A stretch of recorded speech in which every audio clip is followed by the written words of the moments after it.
اس سے مراد محمد ہے، یعنی دو صورتیں ہیں نا، یا تو کل سے بات ہوگی یا بغیر کل کے۔ اب جو سمجھ گئے ہیں ان کو میں داد دوں گا، جو نہیں سمجھ گئے اللہ جانے اور آل محمد جانے اور وہ جانے۔ کل سے مراد اللہ، محمد نہیں۔ اب مباہلہ میں اللہ کہہ رہا ہے کہ حبیب ان سے کہہ دو قل تعالوا ندعو ابناءنا وابناءکم، میری بات ضائع ہو گئی، تعالوا ندعو ابناءنا وابناءکم ونساءنا ونساءکم وانفسنا وانفسکم۔ حبیب تم نہیں، ان سے کہہ دو کہ اللہ کہہ رہا ہے تم اپنے بیٹے لاؤ، میں اللہ اپنے بیٹے لاتا ہوں۔ یہ شیعہ عالم ہے، اس کی یہ تفسیر ہے، ہماری نہیں ہے۔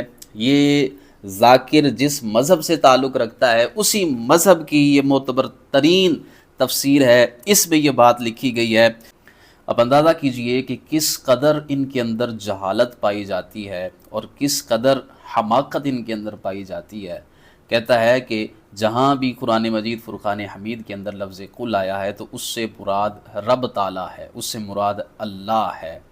میں ان سے یہ پوچھنا چاہتا ہوں، مجھے یہ بتائیے اگر قل سے مراد اللہ تبارک و تعالیٰ ہے تو آپ بتائیے قل اعوذ برب الفلق اس کا ترجمہ کیا ہوگا؟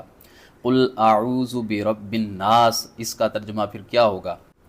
آپ کے علم میں یہ بات ہے کہ اس آیہ مقدسہ کا ترجمہ کیا بنے گا؟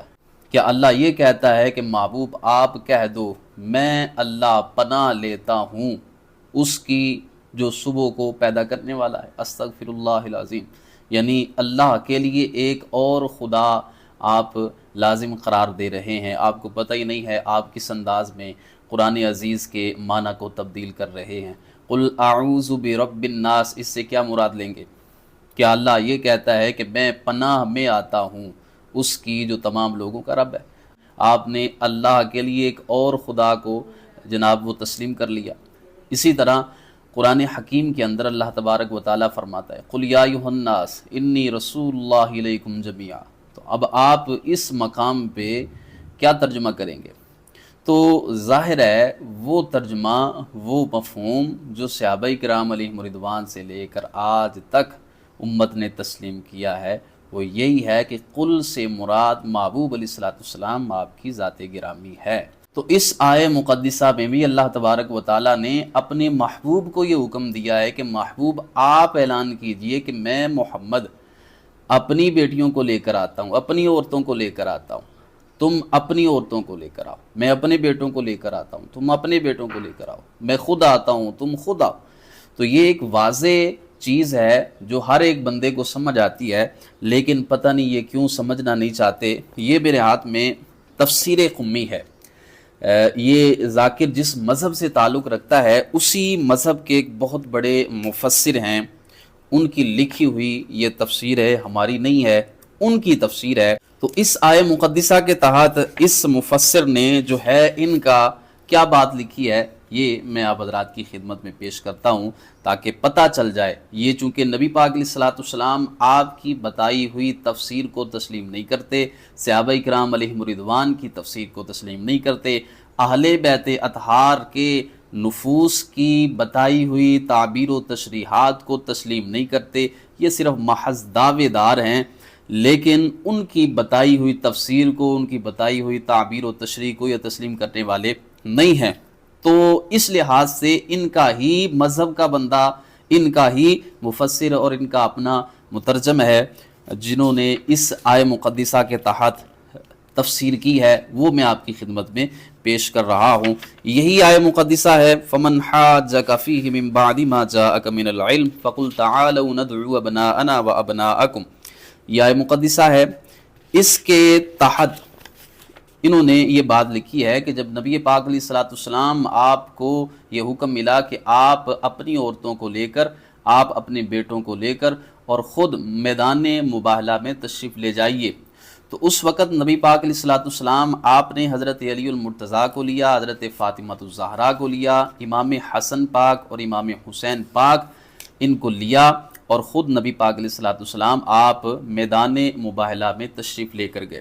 تو اس وقت محبوب علیہ السلام آپ کے حوالے سے یہ تعارف پیش کیا گیا اور آپ کے ساتھ جو افراد ہیں ان کا تعارف کس انداز میں پیش کیا گیا ہے، یہ شیعہ عالم ہے، اس کی یہ تفسیر ہے، ہماری نہیں ہے۔